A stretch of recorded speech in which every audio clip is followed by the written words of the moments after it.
Hello dear students, आज के इस लेक्चर में हम ये समझेंगे कि हम किसी पैराग्राफ के अंदर ए एन और द का यूज कैसे करते हैं।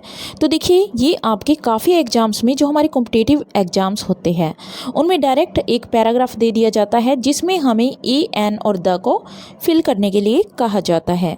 तो चलिए, इससे पहले कि मैं आपको ये फिल करना सिखाऊं, मैं आपको ए एन और द के बारे में बताऊंगी कि हम इनको फिल करते कैसे हैं। तो देखिए, ए एन और द है जो, जब ए यूज करते हैं तो वो हम यूज करते हैं कॉन्सोनेंट साउंड के साथ, कॉन्सोनेंट साउंड्स के साथ। अब देखिए, कॉन्सोनेंट साउंड्स क्या होती है, जितने भी हमारी बोल साउंड्स हैं उनको छोड़कर जो बची हुई साउंड्स हैं वे सारे कॉन्सोनेंट साउंड्स में आती है। अब देखिए, बोल साउंड के बारे में अगर आपको पता है तो आपको कॉन्सोनेंट के बारे में जानने की ज़रूरत ही नहीं है, क्योंकि जितने भी बची हुई साउंड्स हैं सारी कॉन्सोनेंट्स ही हो गई। तो देखिए, बोल साउंड है हमारे पास टोटल 5। इन 5 के बारे में हमें पता होना चाहिए, तभी हम एन का यूज कर पाएंगे, क्योंकि एन का यूज होता है बोल साउंड के बाद। तो देखिए, बोल साउंड होती है अ, ई, आई, ओ एंड यू। तो ये साउंड्स है जो ये हमारी वॉल साउंड्स होती है।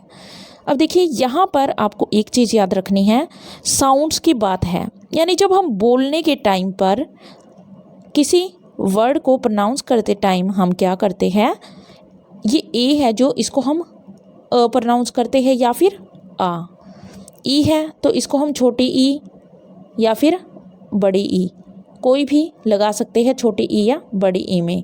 उसके बाद हमारे पास है आई, आई साउंड को हम आई ही प्रोनाउंस करेंगे, ओ को ओ करेंगे, और यू है जो उसको हम ओ के लिए प्रोनाउंस करेंगे। यानी कि ये साउंड यू है जो, यू जब हमें यू नहीं कहेगा बल्कि हम इसे ओ कहेंगे, तब हम यूज करेंगे इस बोल साउंड का, एन का। इसके अलावा जितनी भी बची हुई हमारी साउंड्स होती हैं वो सारी की सारी होती है कॉन्सोनेंट साउंड्स, यानी कि ए, ई, आई एंड ओ, यू को छोड़कर जितनी भी बची हुई साउंड्स है सारी क्या होती है, कॉन्सोनेंट साउंड्स होती है, बची हुई साउंड्स। अब देखिए, आपको ये चीज़ पता चल गई कि हम ए का यूज करेंगे कॉन्सोनेंट साउंड के साथ और एन का यूज करेंगे वॉल साउंड्स के साथ। और जब हम सेकेंड टाइम या इसके बार बार किसी नाउन के साथ यूज करना चाहते हैं आर्टिकल का, तो हम द का यूज करेंगे। तो चलते हैं हमारे टॉपिक पर। तो देखिए, ये है हमारा पैराग्राफ। अब इसमें हम ए एन और द का यूज करेंगे। तो देखिए, there was once dash play. अब देखिए, प्ले हमारा क्या है, एक नाउन है, और इस प्ले में प है जो, प की साउंड है। ये साउंड हमारी जो बोल साउंड्स होती है ए, ई, आई, ओ और यू, इनको छोड़कर जो ये साउंड आती है बाकी सारी कैसी होती है, कॉन्सोनेंट साउंड्स। तो प क्या है हमारा, कॉन्सोनेंट साउंड। तो हम क्या करेंगे, इसके बाद ए का यूज करेंगे। तो क्या यूज किया हमने, किसका यूज किया, ए का यूज किया। There was once a play, क्योंकि हम पहली बार प्ले की बात कर रहे हैं इसलिए हमने यूज किया ए का। विच बिकेम वेरी सक्सेसफुल, जो बहुत ज़्यादा सफल हुआ। Dash famous actor was acting in it. तो यहाँ पर देखिए, हम किसका यूज करेंगे, फ साउंड क्या है हमारी, कॉन्सोनेंट साउंड। अब देखिए, हम इस फेमस एक्टर की बात पहले कर चुके हैं या नहीं, तो ये हमें देखना है। तो एक्टर की बात कोई हुई नहीं है अभी तक, अभी तो हमने बात की थी प्ले की। इस प्ले के अंदर जो एक्टर आया वो अभी अभी आया है, तो इसके लिए हम किसका यूज करेंगे, तो इसके लिए फ साउंड है, फ के लिए हम यूज करेंगे ए का, क्योंकि ये कॉन्सोनेंट है फ। वॉज एक्टिंग इन इट, तो एक फेमस एक्टर इसमें क्या कर रहा था, एक्टिंग कर रहा था, रोल प्ले कर रहा था। इन डैश प्ले, अब देखिए प्ले है जो, ये इसी प्ले के बारे में हम पहले भी बात कर चुके हैं जो स्टार्टिंग में की है। तो यहाँ पर तो हमने ए का यूज किया था, क्योंकि यहाँ पर हम प्ले की बात पहली बार कर रहे थे। अब इस प्ले का इंट्रोडक्शन हो चुका है, अब ये क्या बन चुका है हमारे लिए, डेफिनेट, यानी हमें पहचान हो चुकी है। तो डेफिनेट आर्टिकल के लिए हम यूज करते हैं द का, तो यहाँ पर हम यूज करेंगे द का। अब क्या बना यहाँ पर, in the play his role was, इस प्ले के अंदर उसका जो रोल था वो क्या था, that of dash aristocrat. Aristocrat क्या होता है, एरिस्टोक्रेट होता है कोई शाही परिवार का जब कोई व्यक्ति होता है, तो शाही परिवार का व्यक्ति है जो उसका रोल प्ले कर रहा था यहाँ पर जो हीरो है, तो एरिस्टोक्रेट है जो। एरिस्टोक्रेट वर्ड हमारा इससे पहले यूज नहीं हुआ है। शाही परिवार का जो ये व्यक्ति है इसके बारे में हमें पहले नहीं पता है, तो हम किसका यूज करेंगे यहाँ पर, हम यूज करेंगे इसके लिए एरिस्टोक्रेट के लिए यूज करेंगे। फर्स्ट टाइम इसका यूज हुआ है तो किसका होगा, अ साउंड है हमारे पास, तो किसका यूज करेंगे, एन का। एरिस्टोक्रेट तो ए बोला है हमने, तो ये साउंड किसकी है, बोल साउंड्स है। कौन सी साउंड है ये, बोल साउंड, तो इसके लिए हमने यूज किया एन का। उसके बाद देखिए हु हैड बीन इम्प्रीजेंट, जो क्या था, कैद था। इन डैश कासल, कैसल क्या होता है, कैसल होता है एक किला, तो इस किले में इसको कैद किया गया था, तो ये वर्ड है जो कैसल। तो यहाँ पर क की साउंड है, क क्या है हमारा, कॉन्सोनेंट, तो इसके लिए हम यूज करेंगे ए का। क्यों करेंगे, क्योंकि इस कैसल वर्ड का यूज अभी तक नहीं हुआ है, इसको हमने फर्स्ट टाइम इंट्रोड्यूस किया, तो ये क्या हो गया हमारा, ए यूज होगा इसके लिए। फॉर 20 ईयर्स, और देखिए ये जो एरिस्टोक्रेट है यानी कि जो ये शाही परिवार का यहाँ पर व्यक्ति था, इसे इम्प्रीजेंट किया गया था, कैद किया गया था, यानी कि वो क्या था, कैदी के रूप में था। कहाँ पर कैद, इस किले के अंदर। कितने साल, 20 साल तक। इन डैश लास्ट एक्ट, अब देखिए ये लास्ट वर्ड है, लास्ट से पहले first, second, third, fourth, next, last, same, इन सभी के साथ हम हमेशा यूज करते हैं द का, ये एक रूल होता है। तो यहाँ पर लास्ट है तो इससे पहले हम किसका यूज करेंगे, द का यूज करेंगे। अब देखिए उसके बाद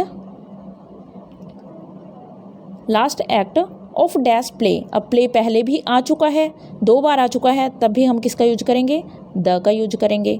someone would come on dash stage, अब स्टेज है जो ये स्टेज किसका है, इस प्ले के अंदर ही है, क्योंकि प्ले किस पर हो रहा है, स्टेज पर, तो इसके लिए भी हम यूज करेंगे on the stage, on the stage. फिर है हमारे पास विद डैश लेटर, अब लेटर है जो, लेटर वर्ड हमारा पहले आया है। अब ये लेटर कहाँ से आया, बाहर से आया, कहाँ पर, स्टेज पर आया, इस प्ले के अंदर आया, तो ये पहली बार इंट्रोड्यूस किया गया है। तो लेटर, ले साउंड है यहाँ पर, ले क्या है, एक कॉन्सोनेंट है, तो इसके पहले हम किसका यूज करेंगे, ए का यूज करेंगे। अब देखिए उसके बाद मैं इनको क्लियर इसलिए कर रही हूँ ताकि आपको सब कुछ अच्छे से समझ आए। एक बार मैं लास्ट में आपको सब कुछ फिल करके बता दूँगी। अब देखिए with a letter which he would hand over to dash prisoner, अब ये प्रिजनर है, प्रिजनर का यूज पहली बार हुआ है या हो चुका है, तो देखिए ये प्रिजनर कौन है इसके बारे में हम जानते हैं। इम्प्रीजेंट कौन था, ये एरिस्टोक्रेट, तो इस एरिस्टोक्रेट के लिए हमने प्रिजनर वर्ड यूज किया है, यानी कि इसके बारे में हम जानते हैं कि ये प्रिजनर कौन है, तो इसके लिए भी हम किसका यूज करेंगे, द का use. Even though dash aristocrat, अब देखिए यहाँ तक कि जो ये एरिस्टोक्रेट था, एरिस्टोक्रेट वर्ड पहले आ चुका है, तो इसके लिए हम एन का यूज कर चुके हैं, तो अब क्या करेंगे, हम इसके लिए द का यूज करेंगे क्योंकि ये पहले इंट्रोड्यूस हो चुका है। Was not expected to read dash letter, अब लेटर है जो, ये आपने देखा कि कहाँ पर यूज किया था, तो आपको दिखा देती हूँ। यहाँ पर हमने लेटर का यूज किया था, फर्स्ट टाइम इंट्रोड्यूस किया था, इसलिए हमने ए लगाया था क्योंकि ये ल साउंड कॉन्सोनेंट की है।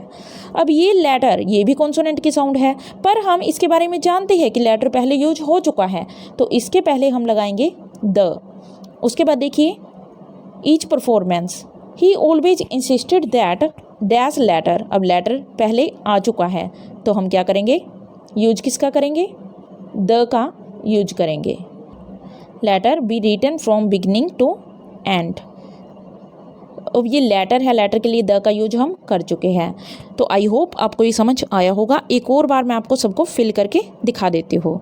सबसे पहले है there was once a play which became very successful, a famous actor was acting in it, in the play his role was that of an aristocrat who had been imprisoned in the castle, वो किले में कैद था। उसके बाद क्या आएगा, किले में कैद था। In dash last act, last, first, second, इन सबसे पहले द का यूज करते हैं। In the last act of play आ चुका है the play. Someone would come on, ये स्टेज किसका है, इस प्ले का है, द का use. With dash letter, letter first time आया, अ का use. Which he would hand over to dash prisoner, prisoner कौन है, तो वो यही है, इम्प्रीजेंट है जो, कौन है वो, एरिस्टोक्रेट, इसके बारे में हम जानते हैं, तो द का use. Even though dash aristocrat, अब यही एरिस्टोक्रेट है तो यहाँ पर भी द का use. Was not expected to read dash letter, अब ये लेटर आ चुका है तो यहाँ पर भी किसका यूज, द का यूज, यहाँ पर भी द का यूज। तो आई होप आपको ये समझ आया होगा। अब अगर लेक्चर अच्छा लगा हो तो चैनल को लाइक, सब्सक्राइब एंड शेयर जरूर कीजिएगा। Thank you.